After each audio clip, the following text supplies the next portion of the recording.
मूल निवासी ललित कुमार जी, राष्ट्रीय कोषाध्यक्ष मूल निवासी विद्यार्थी संघ, उन्हें आमंत्रित करते हैं कि वो इस विचार मंथन को आगे बढ़ाएं और हमारा मार्गदर्शन करें।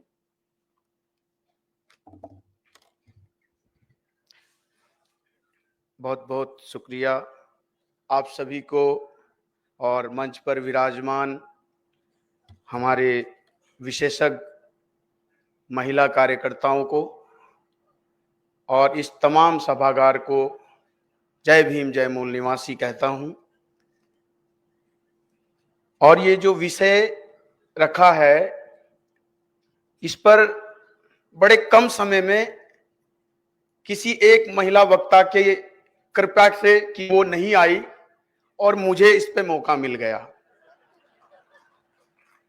ये कृपया इसलिए मैं कह रहा हूं कि जब भी किसी महिला मुद्दे पर देश में बात होती है तो महिलाओं को ही बुलाया जाता है, महिलाओं को ही रखा जाता है।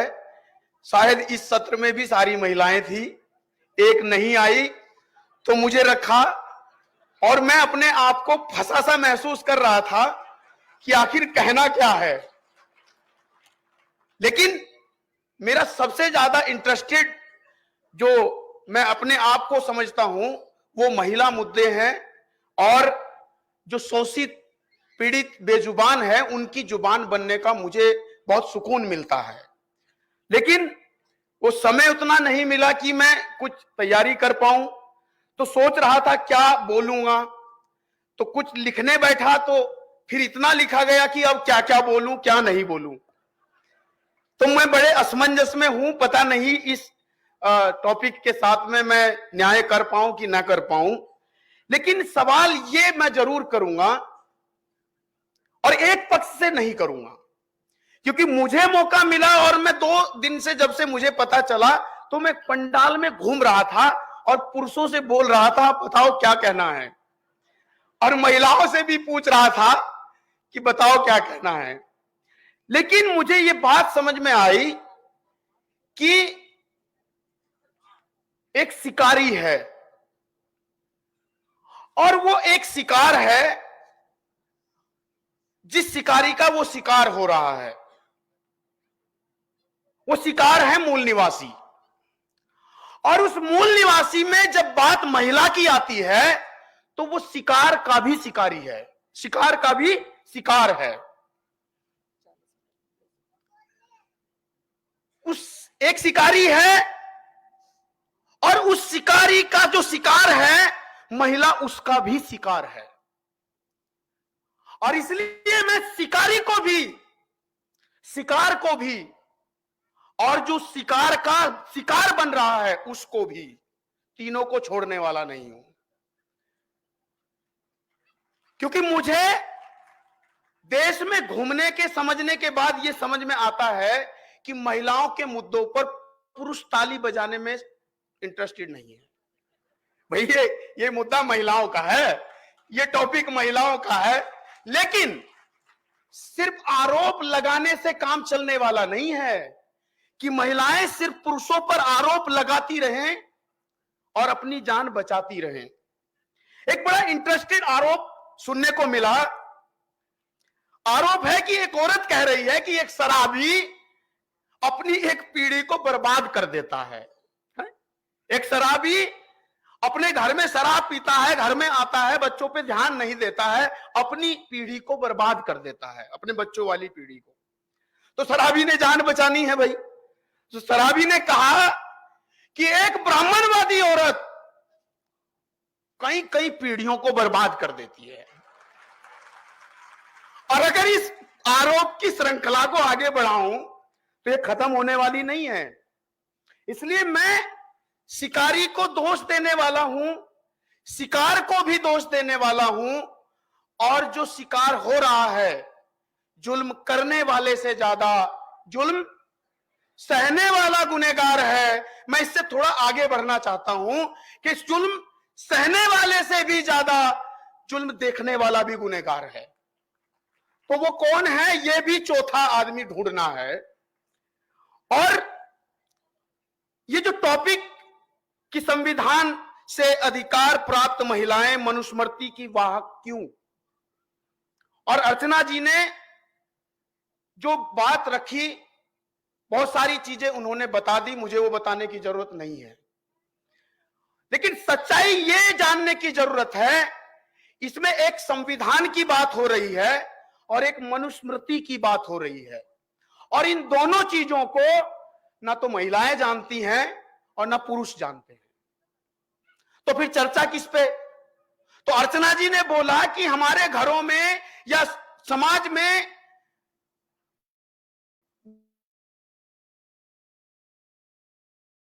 वो ग्रंथ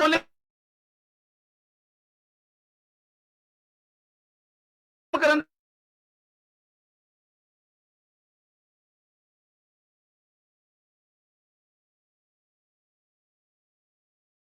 शिकार हैं, वो भी मनुवाद के शिकार हैं, जो अंबेडकर की बात करते हैं, फुले की बात करते हैं, रैदास की बात करते हैं, सावित्रीबाई की बात करते हैं और संविधान का गुणगान करते हैं, वो भी ब्राह्मणवाद के शिकार हैं। लेकिन क्यों? मैंने ऐसा समझा कि वो शिकार जानबूझकर नहीं है, वो शिकार किसी को जानबूझकर नहीं बना रहे हैं, उनको अज्ञानता की वजह से उन तक ना मनुस्मृति हम पहुंचा पा रहे हैं, ना ही संविधान पहुंचा पा रहे हैं। तुलनात्मक अध्ययन जब शुरू होगा तब उसको समझ में आएगा ना। मेरी मां अनपढ़ है, मैंने उसे बोला कि तुम ये ब्राह्मणवाद क्यों ढो रही हो? उसने कहा ये क्या बला है। उसने कोई किताब नहीं पढ़ी, उसने कोई धर्म ग्रंथ नहीं पढ़ा, फिर भी वो ब्राह्मणवाद का शिकार है। मैं ऐसा बोल रहा हूं, अपने कई लोगों को बोलता हूं, तो ये बड़ा अटपटा लगता है कि आखिर वो ब्राह्मणवाद कहां है और कैसे वो आया। इसको मैं आपके सामने रखना चाहूंगा और इसमें इसका इलाज भी इस टॉपिक में बोला है, सिर्फ ये बीमारी बोलने की जरूरत नहीं है।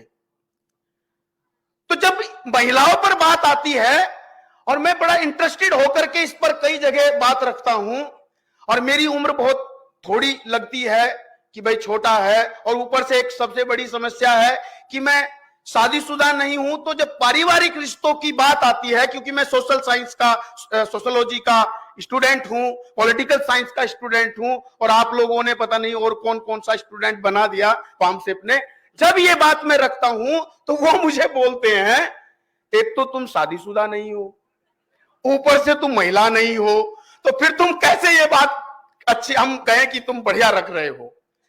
तो मैं उनको एक बात कह के ये बात कहना चाहता हूं, आप लोगों में से भी कुछ के दिमाग में होगी कि कैंसर का इलाज करने के लिए डॉक्टर को कैंसर का बीमार होने की जरूरत नहीं है। जरूरी नहीं है कि एक महिला ही महिला के दर्द को रख सकती है, जरूरी है कि वो सावित्रीबाई फूले का साथी, जीवन साथी ज्योतिबा फूले, वो डॉक्टर अंबेडकर, वो रैदास, कबीर, नानक और भी न जाने अज्ञात, अनाम, बेनाम लोगों ने, पुरुषों ने महिलाओं की सच्ची आजादी की लड़ाई लड़ी है। उनकी कैंसर से भी ज्यादा खतरनाक बीमारी का इलाज खुद बीमार होकर जरूरी नहीं है, तब भी उस बीमारी का इलाज खोजने की है। साथियों, मनुस्मृति में क्या है, ये मैं मनुस्मृति भी लेके आया हूं, और दूसरा मैं ये संविधान भी लेके आया हूं। मैं पढ़ाने वाला नहीं हूं, लेकिन मैं इतना बताने वाला हूं कि मनुस्मृति में पैदा होने से पहले से और मरने के बाद तक का आपका इंतजाम लिखा है, और आपका ही नहीं है। जब बात मूल निवासियों की आती है, और ये जो बात महिला है, तो जब बात मूल निवासियों की आती है तो लड़ाई 15 और 85 की है, लेकिन जब बात महिलाओं की आती है तो लड़ाई 15 और 85 की नहीं रहती है, लड़ाई उससे आगे बढ़ती है, और लड़ाई हो जाती है 1585 से बढ़कर के उस 15 में से भी 6% वैसे सन का जनेऊ पहनते रहे, 5% क्षत्रिय जो भुजाओं से पैदा हुए लेकिन अपनी रानियों को ब्राह्मणों का शिकार बनाते रहे, वो भी तो हैं। यानी उनको भी हटाएं तो 3% सिर्फ ब्राह्मण बचे। अब उनमें से भी हटाएं तो उनमें से भी 50%, 1.5% महिलाएं, जिनके साथ स्त्री शूद्रो विद्या नाद्यताम, स्त्री और शूद्रों को विद्या नहीं देनी चाहिए, ये अध्याय 4 श्लोक नंबर 80 में उन्होंने लिखा।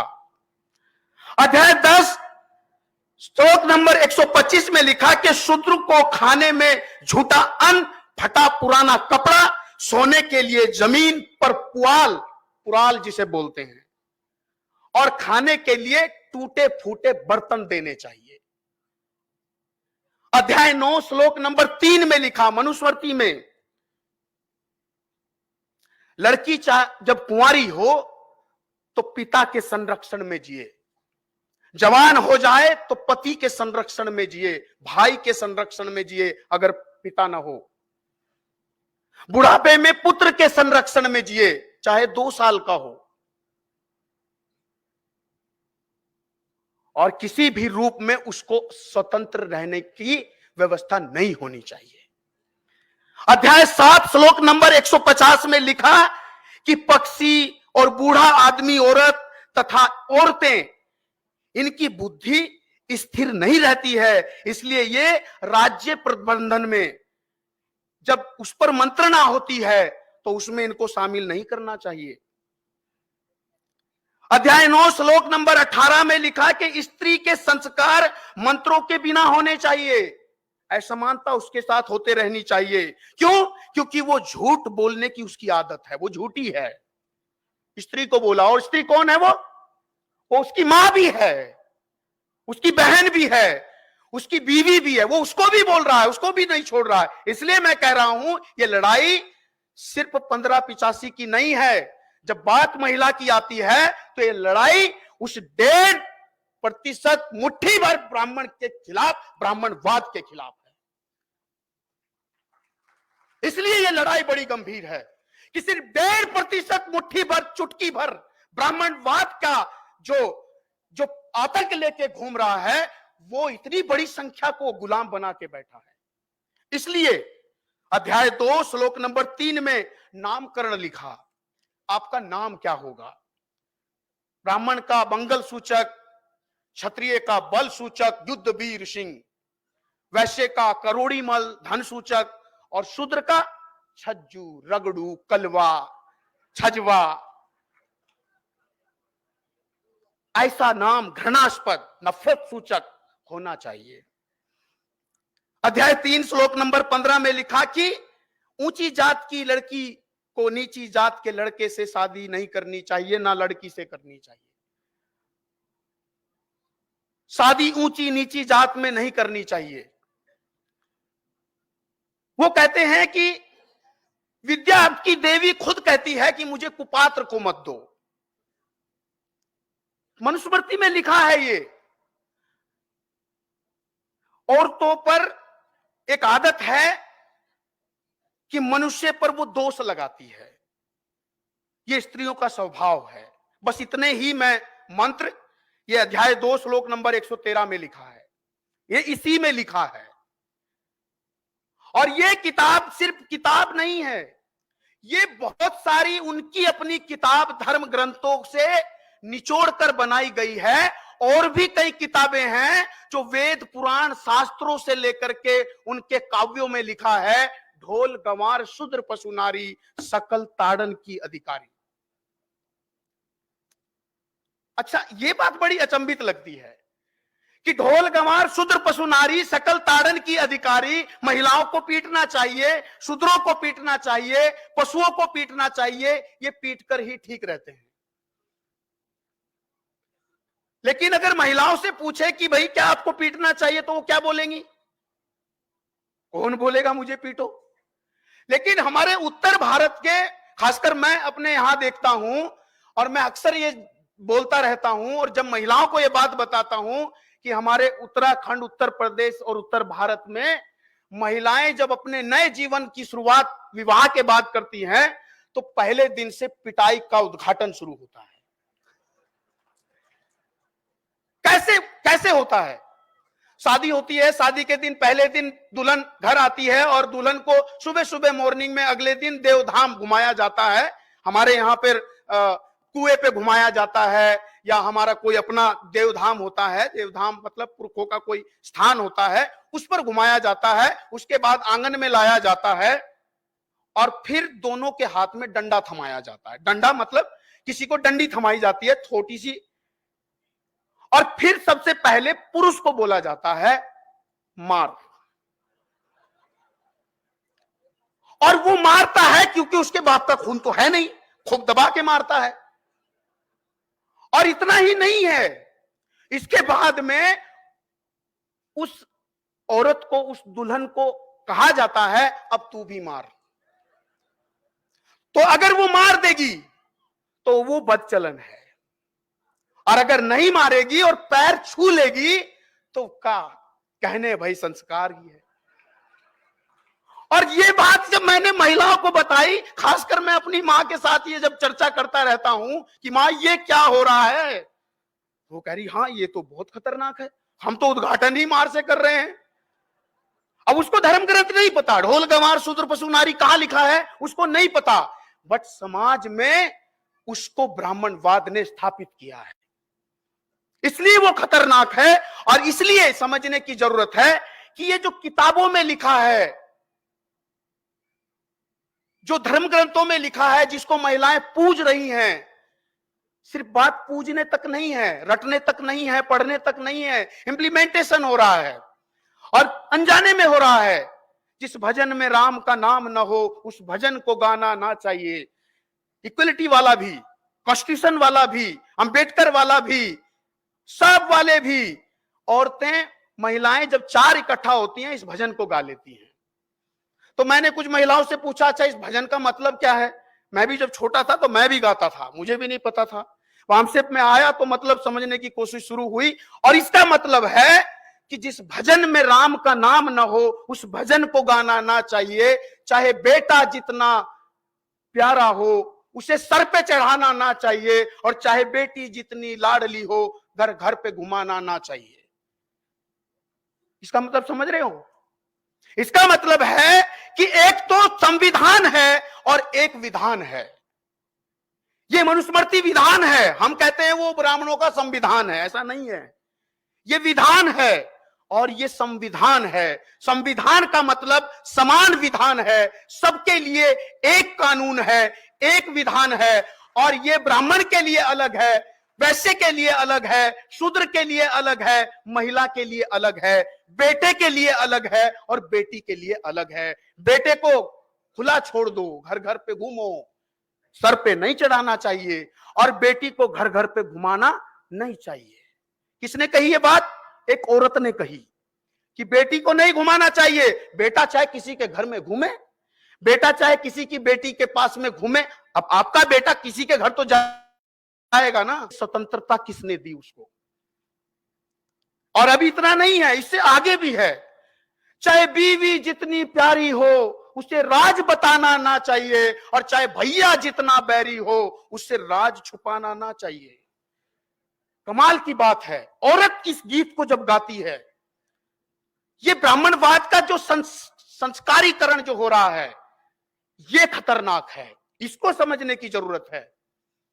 तो आपको इसके तोड़ के लिए संविधान का संस्कारीकरण करना पड़ेगा, और उसको समझने के लिए कि संविधान में समता का अधिकार है, स्वतंत्रता का अधिकार है, जीवन का अधिकार है। एक मां भी अपने बच्चे को पैदा कर दे और वो अंधा हो जाए, उसको समझ ना आए, मां सोचे इसे मार देती हूं, तो क्या मार सकती है? मार नहीं सकती है। इसलिए नहीं मार सकती है कि वो उसकी मां है, ऐसा नहीं है। यही मां सदियों तक अपनी बेटियों को अपने हाथ से मारती आई है। यही पिता इस देश में अपनी बेटियों को मारता आया है, अपनी ही बेटी को सती बना करके चिता पे जलाता आया है। आया कि नहीं आया? देवदासी बना के अपनी ही बेटियों के साथ बलात्कार करने वाले ब्राह्मण, अपनी ही बेटी को, अपनी ही बहू को, अपनी ही मां को भाड़े पे देने वाले ब्राह्मण। मैं ऐसा नहीं कह रहा हूं, किताबों में लिखा है। वही ब्रह्मा जो अपनी ही बेटी के साथ, वही विष्णु, वही महेश जो अपनी मां और बहन के साथ, उनकी किताब में लिखा है, मैं नहीं कह रहा हूं। और जब इस किताब में लिखा जाएगा तो गाना गाया जाएगा, पन घट पे घेर लई अकेली पन घट पे, मैया यशोदा ये तेरा कन्हैया, पन घट पे मेरी पकड़े कलैया। जब ये मनुस्मृति होगी तो वो कलैया बार बार पकड़ेगा, लेकिन जब ये संविधान होगा तो क्या होगा? जेल के अंदर होगा।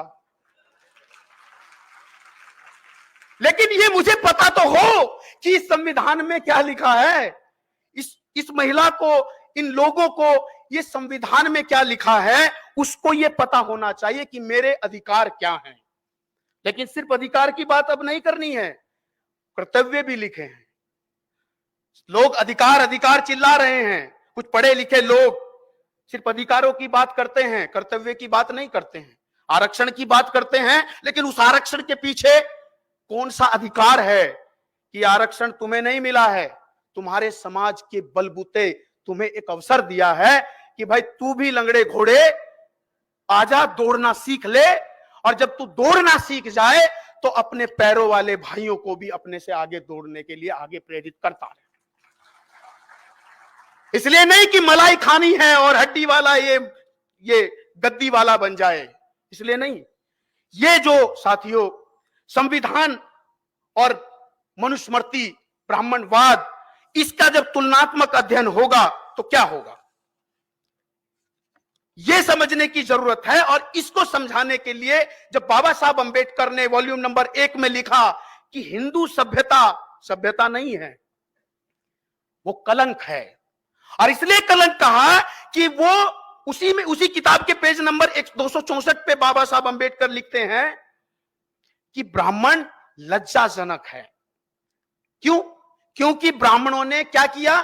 ब्राह्मणों ने अपनी जरूरतों को पूरे करने के लिए ढोंग फैलाए और खुद महिलाओं को इस हद तक तैयार किया कि महिलाएं, एक ब्राह्मण प्रथा चलाते थे कि वो एक कूड़ा का ढेर बनाते थे और उसमें एक बूढ़ी औरत को बैठा देते थे जलने के लिए, तैयार होने के लिए कि इस ब्राह्मण की सारी मांगे पूरी करो नहीं तो मैं जल के मर जाऊंगी।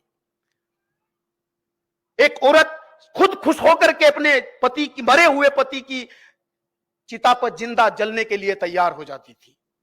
देवदासी बन करके उन भूखे भेड़िए ब्राह्मणों की शिकार होती थी। मूल निवासी महिलाएं नहीं थी। उसी किताब में भी लिखा है बाबा साहब अंबेडकर ने, ये प्रथाएं मूल निवासियों में नहीं थी, ये प्रथाएं सिर्फ ब्राह्मणों में थी। इसलिए ब्राह्मणों ने अपनी भी बहन बेटियों को नहीं छोड़ा। ब्राह्मणों ने मतलब ब्राह्मणवाद ने नहीं छोड़ा। इसलिए आज वो लोग बेटी बचाओ बेटी पढ़ाओ का नारा लगाते हैं।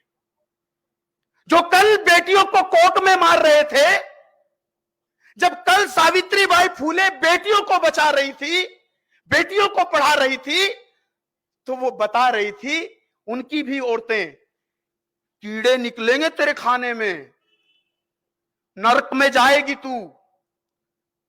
और जब सावित्रीबाई फूले ने पहला स्कूल खोला महिलाओं के लिए 1848 में, तो उसमें 9 बच्चियां पढ़ती थी और उन 9 बच्चियों में 6 बच्चियां ब्राह्मणों की थी।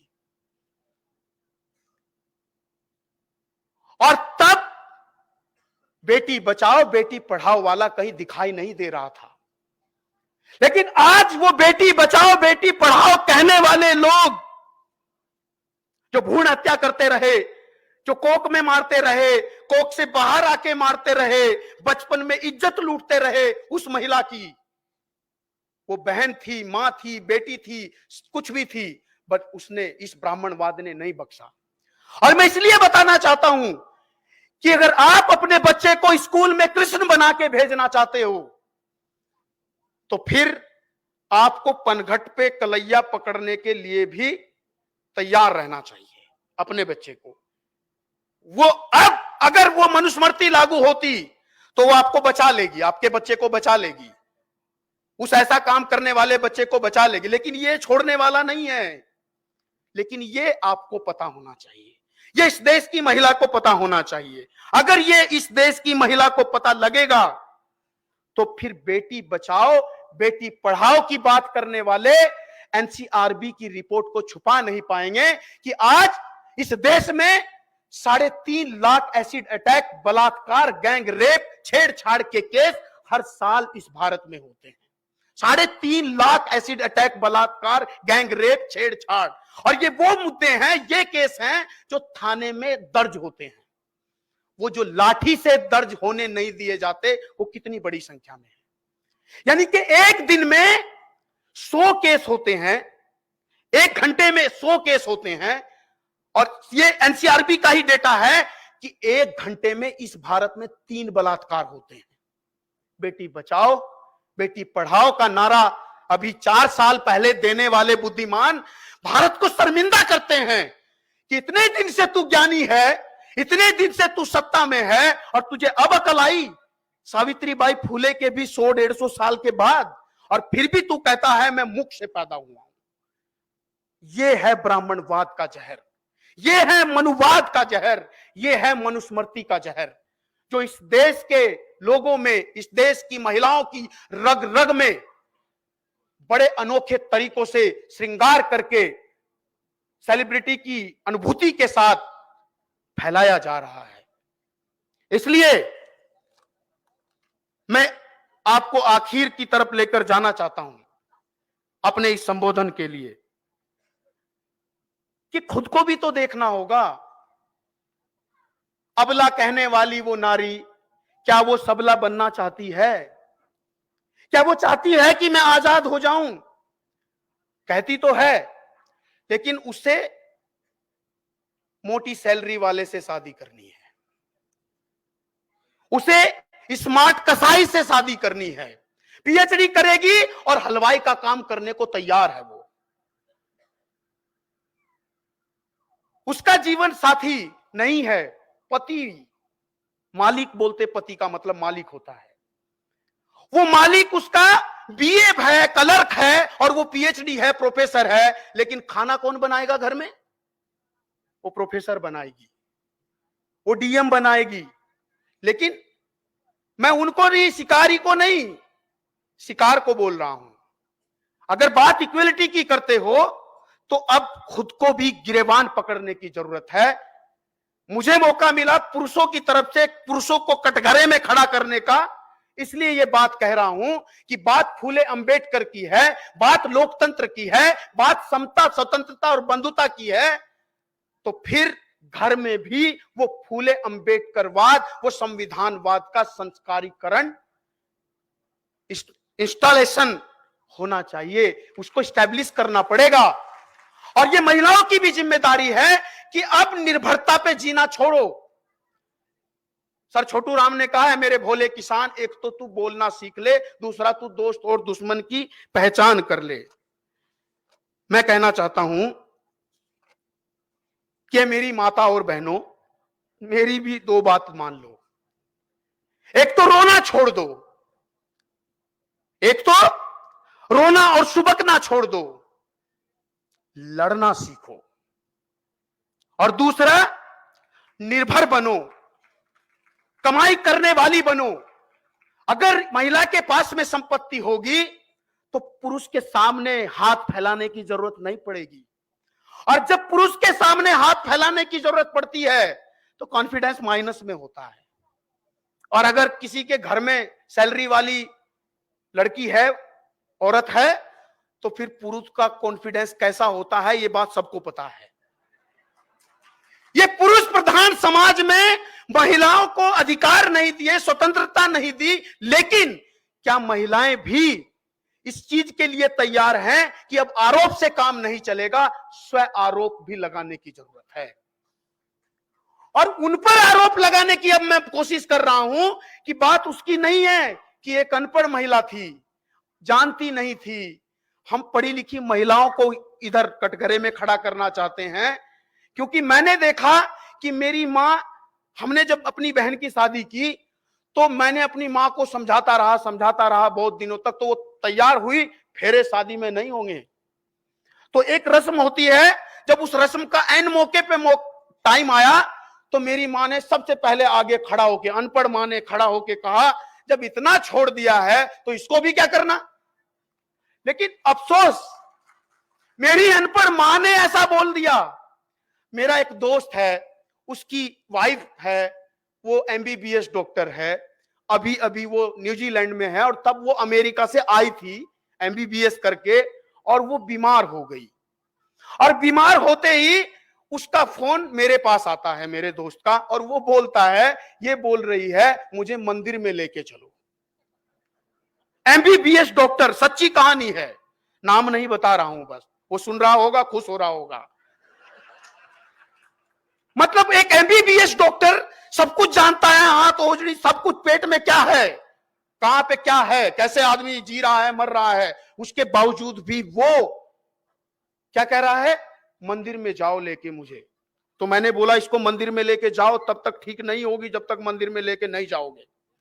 वो मंदिर में लेके गया, उसका बीपी हाई हो रहा था, दवाई भी खाती रही, और मंदिर में जाते ठीक हो गई।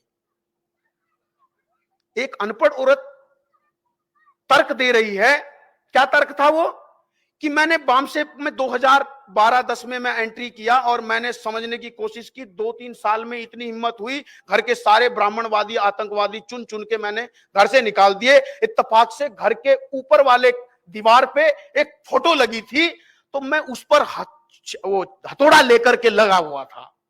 तो मेरी मां नीचे बैठे हुए देख रही थी, कह रही तू इसको क्यों तोड़ रहा है। मैंने कहा, ये एक आतंकवादी बच रहा है, बस इसको भी तोड़ने दे। तो मेरी अनपढ़ मां कह रही है कि फिर तोड़ने की क्या जरूरत है, ये पकड़ काला पेंट, इसके ऊपर काला पेंट कर दे। एक अनपढ़ का लॉजिक है, लेकिन एक पढ़ी लिखी नारी उससे ज्यादा दोषी है। जो एक अनपढ़ औरत जाने अनजाने में अपराध कर रही है, उससे ज्यादा अपराधी, उससे ज्यादा दोषी वो पढ़ी लिखी औरत है, जो सब कुछ जिसे पता है, जिसे संविधान पता है, जिसे स्वतंत्रता पता है, जिसे मानवता पता है, वो दोषी है। इसलिए ये जिम्मेदारी खुद लेनी पड़ेगी। अपनी बेटी को भी इस आंदोलन में, अपने बेटे को भी इस आंदोलन में लाने की जरूरत है। अभी उधर से दूसरों से काम चलने वाला नहीं है। इक्वलिटी तो चाहिए, क्रांतिकारी सावित्रीबाई फुले तो चाहिए, फुले तो अंबेडकर तो चाहिए, भगत सिंह तो चाहिए, लेकिन इधर घर में नहीं चाहिए। ये जब आपके जीवन में असमानता है, आपके जीवन में करनी और कथनी में अंतर है, तो लोग आपको आदर्श क्यों मानेंगे। मैं ये मानता हूं और बोलता आ रहा हूं कि हर आदमी का बच्चा कैडर नहीं बन सकता, हर आदमी का बच्चा लीडर नहीं बन सकता, लेकिन कुछ भूमिकाएं हमने तय की कि वो एक रीडर बन सकता है, वो एक सपोर्टर बन सकता है, वो मेंबर बन सकता है, वो कैडर बन सकता है, वो लीडर बन सकता है। रीडर, सपोर्टर, मेंबर, कैडर और लीडर, कुछ तो उसको भूमिका अदा करनी पड़ेगी। और अगर वो कुछ भूमिका अदा करने की स्थिति में नहीं है, तो फिर आपके ऊपर कलंक लगने वाला है कि बाप और मां मर गए बामसेप में और अंबेडकरवाद की बात करते करते, और बच्चे उनके मरते ही ब्राह्मणवाद को ढोते घूम रहे हैं। ये बहुत चिंता, बड़े बड़े हमारे पुरखे जिन्हें हम कह रहे हैं, उनके बच्चे भी इसका शिकार बने हैं। मैं नाम नहीं बोल रहा हूं। इसलिए ये बहुत चिंता का विषय, उनको प्रतिबद्ध बनाना पड़ेगा। और इसलिए मैं आप सबसे ये गुजारिश करना चाहता हूं कि हमें इस देश में फूले अंबेडकरवादी समतामूलक राष्ट्र का निर्माण करना है। और जो ये महिलाएं इस देश की, ऐसा नहीं है कि वो आजाद होना नहीं चाहती है, आजाद होना चाहती है, लेकिन पुरुष उनका साथ नहीं देते हैं, भाई उनका साथ नहीं देते हैं। जब घर में निर्णय होता है तो घर का जो मालिक है वो उनको बैठाता नहीं है। तो लोकतंत्र कहां का है। घर में निर्णय बन रहा है, तब महिलाओं की याद क्यों नहीं आती है? उस अंबेडकरवादी को, उस संविधानवादी को, उस समतावादी को, उस लोकतंत्रवादी को, बस उसी से सवाल है अभी। और यही है इलाज। इलाज भाषण नहीं है, इलाज है व्यवहार। विचार से जो नहीं सुधरता है वो व्यवहार से सुधर सकता है, और जो विचार से नहीं सुधरता, व्यवहार से नहीं सुधरता, वो उसके लिए फटकार है। फिर उसको उससे सुधारा जा सकता है। लेकिन दुनिया में सबसे बड़ा हथियार अगर परिवर्तन का है, हृदय परिवर्तन का है, तो वो व्यवहार है। और हम विचार बांटते घूम रहे हैं, लेकिन विचार और व्यवहार में अंतर है। इसलिए ये इलाज मुझे लगता है, इस ब्राह्मणवाद का शिकार जो महिलाएं हैं उनको, इस देश की महिलाओं को ब्राह्मणवाद के चंगुल से निकालने के लिए हमें फूले अंबेडकरवादी व्यवहार करना पड़ेगा। और जब तक फूले अंबेडकरवादी व्यवहार नहीं होगा, ये बातें सिर्फ करने कहने की होंगी, ये बातें सिर्फ करने कहने की होंगी, और हम सुनते रहेंगे, बड़ी बड़ी सभाओं में बैठते रहेंगे, महिलाएं यहां आएंगी, कपड़े धुलेंगी 2-3 घंटे और चली जाएंगी।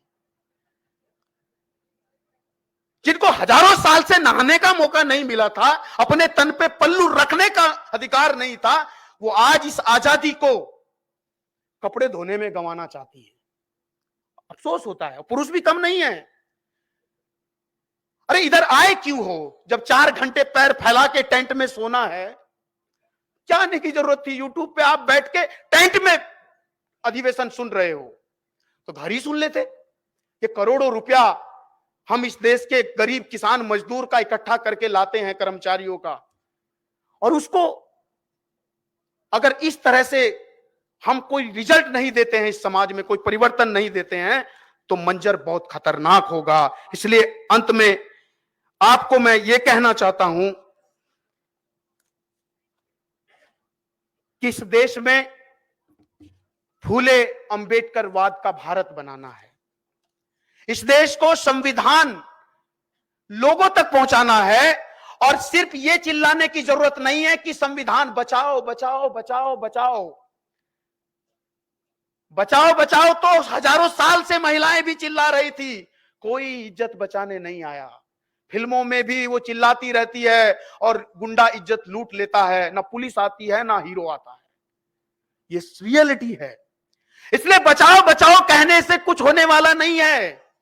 संविधान बताओ बताओ कहना पड़ेगा। सेव कॉन्स्टिट्यूशन कहने की जरूरत नहीं है। मुझे लगता है जब मामा देखा ही नहीं है तो मामा को रोड से पकड़ के लाओगे कैसे? जब संविधान पढ़ा ही नहीं है तो संसद में बैठे हुए आपके वो गूंगे, वो पट्टे वाले कैसे संविधान को बचाएंगे? इसलिए संविधान, कॉन्स्टिट्यूशन को बचाने की बात से ज्यादा बताने की बात करनी होगी। और यूथ फॉर कॉन्स्टिट्यूशन के साथ वीमेन फॉर कॉन्स्टिट्यूशन भी कहना होगा, गर्ल्स फॉर कॉन्स्टिट्यूशन भी कहना होगा, बॉयज फॉर कॉन्स्टिट्यूशन भी कहना होगा, स्टूडेंट्स फॉर कॉन्स्टिट्यूशन भी कहना होगा, फार्मर्स फॉर कॉन्स्टिट्यूशन भी कहना होगा, और पीपल्स फॉर कॉन्स्टिट्यूशन भी कहना होगा। ये संकल्प लेना होगा कि मेरी भूमिका इस देश के संविधान का सम्मान, संवर्धन और सुरक्षा करने के लिए क्या है, ये तय करने की जरूरत है। और ये तय होगा संविधान को बताने के लिए। नहीं तो उत्तराखंड में आज भी महिलाओं को माहवारी के टाइम पशुशाला में सोना पड़ता है। आज भी वहां भोजन माता, हमारे समाज की भोजन माता के हाथ का खाना वो बच्चा नहीं खाता है जिसको अपना नाक पोंछना नहीं आता है।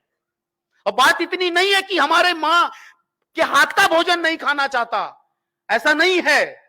सिर्फ हमारी भोजन माता के हाथ का खाना नहीं चाहता, और वही मां अगर सड़क पे ठेला लगाती है तो चाउमीन दबा के खाता है, समोसा दबा के खाता है। क्यों ऐसा? क्योंकि वहां पर इकोनॉमिकल सिक्योरिटी है, वो आपको मिल गई। दर्द उसको आपकी भोजन माता बनने से नहीं है, आपके खाने से नहीं है, आपकी social, political, economical, cultural security से है, पावर से है।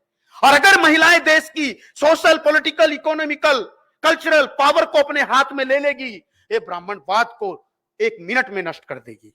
बस ये बात कह के एक कविता पढ़ के अपनी बात खत्म करता हूं कि तू चल कि तेरी हथेलियों को बहुत से बंधन तोड़ने हैं। महिलाओं के लिए कि तू चल कि तेरी हथेलियों को बहुत से बंधन तोड़ने हैं, बहुत से पत्थर निचोड़ने हैं। तू चल अभी तेरी बेबसी को बहुत से बंधन तोड़ने हैं। सहेगी तू अत्याचार कब तक, सहेगी तू अत्याचार कब तक, करेगी यूं ही विचार कब तक, कटेंगे यूं तेरे पंख कब तक, टूटेंगे सपनों के संख कब तक, ठगेगा तुझको ये समाज कब तक, लुटेगी यूं ही तेरी लाज कब तक, जो भय है उसको तू क्रोध कर दे, विवशता को अब तू विरोध कर दे, मिलेगा किस तरह न्याय तुझको, यह ढूंढना है उपाय तुझको, कठोर अग्नि परीक्षा बता कब तक चलेगी, तू एक चिता की तरह बता कब तक जलेगी, तू धूल को अब गुलाल कर दे, समय के सूरज को लाल कर दे, तू चल कि तेरी हथेलियों को बहुत से बंधन तोड़ने हैं, तू चल कि तेरे हथेलियों को बहुत से पत्थर तोड़ने हैं, तू चल कि अभी तेरी बेबसी को बहुत से बंधन तोड़ने हैं। बहुत बहुत शुक्रिया और मेरी बात को सुना। आप सबसे गुजारिश है कि इस देश की महिलाओं की ही सिर्फ जिम्मेदारी नहीं है, इस देश के भाई की, इस देश के पिता की, इस देश के पुरुष की, जो ब्राह्मणवाद का शिकार होकर के इस देश की महिलाओं को शिकार बनाने का अज्ञानी बना बैठा है, उनको कंधे से कंधा मिला करके खड़ा करने की जरूरत है और फिर इस देश में परिवर्तन को कोई रोक नहीं सकता। बहुत बहुत शुक्रिया, धन्यवाद। जय भीम, जय मूल निवासी, जय संविधान।